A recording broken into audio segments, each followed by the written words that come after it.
ઘણા બધા અમારા સોશિયલ મીડિયામાં જે મોઢા ખોલવાના ઓપરેશન થકી મળતા રિઝલ્ટના વિડીયો જોઈ લોકો ઘણા બધા પૂછતા હોય છે, ઘણા બધા કમેન્ટો કરતા હોય છે.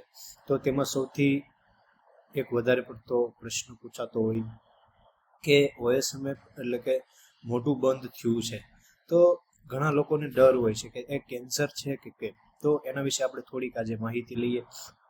કેન્સર ક્યારે બની શકે?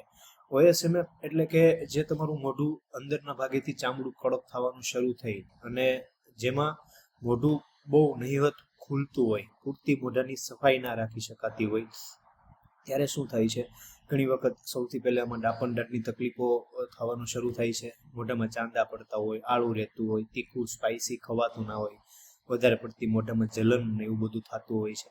તો ત્યારે એ કન્ડિશનને પ્રી કેન્સરિયસ કન્ડિશન એટલે કે કેન્સર પહેલાનું બહુ અગાઉનું શરૂઆતનું સ્ટેજ કહેવામાં આવે છે. હવે આ પ્રકારની હાલત તમારા મોઢામાં છે અને એને તમે અવગણો અથવા તો કોઈ પણ જાતની દવા કે સારવાર લીધા વગર બેદરકારી દાખવો, મોઢાની પૂરતી રોજબરોજ સફાઈ ન રહે અને સાથે સાથે પૂરો ખોરાક ન લેવાય, એટલે શરીરની ઇમ્યુનિટી ઘટવાની સાથે સાથે આ બધો પ્રોબ્લેમ એકદમ વધવા મળે છે.